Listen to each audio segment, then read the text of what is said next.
Assalamualaikum warahmatullahi wabarakatuh. Perkenalkan, nama saya Sekar Ayu Lestari dari program studi D3 Akuntansi Universitas Pelita Bangsa. Di sini saya akan mempresentasikan jawaban saya untuk memenuhi tugas akhir semester pada mata kuliah penganggaran. Untuk pertanyaan yang pertama, yaitu apa perbedaan antara SG&A dengan biaya produksi? Mengapa keduanya harus dipisahkan dalam laporan keuangan? Jadi, SG&A atau Selling General dan Administrative Expenses adalah biaya operasional yang berkaitan dengan kegiatan penjualan, pemasaran, administrasi, dan pengelolaan perusahaan. Biaya ini tidak berhubungan langsung dengan proses pembuatan produksi.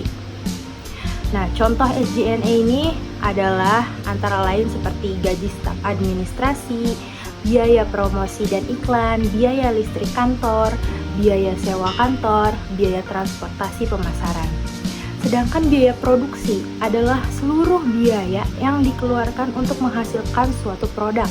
Biaya produksi ini terdiri dari biaya bahan baku langsung, biaya tenaga kerja langsung, dan biaya overhead pabrik atau BOP.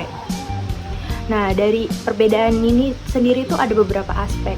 Jadi untuk SG&A itu adalah dari tujuannya saja seperti mendukung kegiatan operasional dan pemasaran, sedangkan biaya produksi itu tujuannya untuk menghasilkan produk.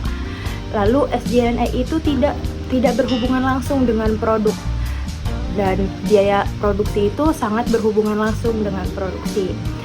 Lalu di laporan keuangan pun SG&A itu dicatat sebagai beban operasional, sedangkan biaya produksi dicatat sebagai harga pokok produksi. Lalu mengapa harus dipisahkan? Jadi pemisahan dilakukan untuk memudahkan perhitungan harga pokok penjualan, menunjukkan efisiensi proses produksi dan efisiensi operasional secara terpisah, memudahkan manajemen mengambil keputusan sesuai dengan prinsip akuntansi dan penyajian laporan laba rugi menurut PSAK 1 tentang penyajian laporan keuangan, sehingga informasi keuangan menjadi relevan dan handal. Lalu untuk pertanyaan kedua, bagaimana manajemen bisa menjamin bahwa anggaran laba rugi yang dibuat tetap objektif, valid, dan tidak dimanipulasi demi menunjukkan kinerja yang bagus saja? Jadi, agar anggaran laba rugi bersifat objektif dan valid, manajemen harus melakukan beberapa langkah tersebut, yaitu seperti yang pertama, menggunakan data historis perusahaan sebagai dasar penyusunan anggaran. Lalu, menyusun anggaran berdasarkan hasil riset pasar dan kondisi ekonomi terkini. Melibatkan seluruh bagian sehingga anggaran tidak hanya dibuat oleh satu pihak. Menggunakan asumsi yang realistis dan dapat dipertanggungjawabkan, melakukan review dan evaluasi oleh manajemen tingkat atas, lalu melakukan audit internal terhadap proses penyusunan anggaran. Selanjutnya, memisahkan fungsi penyusun anggaran dan fungsi pengawasan atau internal control, dan membandingkan realisasi dengan anggaran melalui analisis varian secara berkala. Lalu yang terakhir, menerapkan prinsip good corporate governance, yaitu good corporate governance adalah seperti transparansi, akuntabilitas, responsibilitas, independensi, dan kewajaran atau fairness. Dengan cara tersebut, peluang manipulasi anggaran dapat diminimalkan sehingga anggaran benar-benar mencerminkan kondisi perusahaan. Selanjutnya, untuk pertanyaan yang ketiga adalah mengapa perusahaan perlu melakukan riset pasar sebelum menetapkan target penjualan.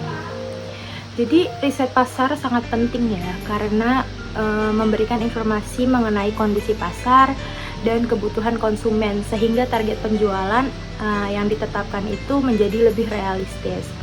Nah, manfaat riset pasar ini juga banyak, seperti mengetahui kebutuhan dan keinginan konsumen, mengetahui ukuran permintaan pasar, menganalisis kekuatan dan kelemahan pesaing, menentukan harga jual yang kompetitif, mengidentifikasi peluang pasar baru, mengurangi risiko kegagalan penjualan, menjadi dasar penyusunan anggaran penjualan, produksi, dan laba, dan membantu perusahaan menentukan strategi pemasaran yang tepat.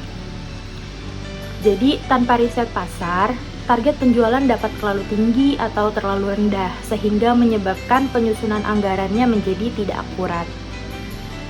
Jadi untuk pertanyaan nomor 4, karena pertanyaan sama dengan nomor 2, jadi saya akan langsung beralih ke pertanyaan nomor 5, yaitu mengapa BOP atau biaya overhead pabrik tidak dapat dibebankan langsung ke produk seperti bahan baku. Jadi, biaya overhead pabrik atau BOP merupakan biaya produksi yang tidak dapat ditelusuri secara langsung kepada satu jenis produk tertentu. Contoh BOP itu apa sih? Contohnya itu seperti listrik pabrik, penyusutan mesin, gaji mandor, perawatan mesin, asuransi pabrik, dan bahan penolong. Berbeda dengan bahan baku langsung yang dapat diketahui jumlah pemakaiannya pada setiap produk. BOP digunakan secara bersama-sama untuk menghasilkan banyak produk, sehingga sulit menentukan besarnya biaya yang digunakan untuk suatu produk masing-masing. Oleh karena itu, BOP dialokasikan menggunakan dasar pembebanan tertentu, misalnya jam tenaga kerja langsung, jam mesin, unit produksi, biaya tenaga kerja langsung, dan lain-lain. Lalu, apa alasan BOP tidak dibebankan langsung? Nah, yang pertama, BOP itu tidak memiliki hubungan langsung dengan produk tertentu. Dan BOP digunakan secara bersama-sama untuk berbagai jenis produk. BOP juga sulit diukur pemakaiannya pada setiap produk. Nah, yang terakhir itu karena BOP harus dialokasikan menggunakan tarif BOP agar harga produk dapat dihitung secara adil dan akurat. Sistem pembebanan ini membantu perusahaan memperoleh harga pokok produksi yang lebih tepat, sehingga dapat digunakan dalam penentuan harga jual, evaluasi efisiensi produksi, dan pengambilan keputusan manajemen. Baik, mungkin itu saja jawaban yang bisa saya sampaikan. Terima kasih. Wassalamualaikum warahmatullahi wabarakatuh.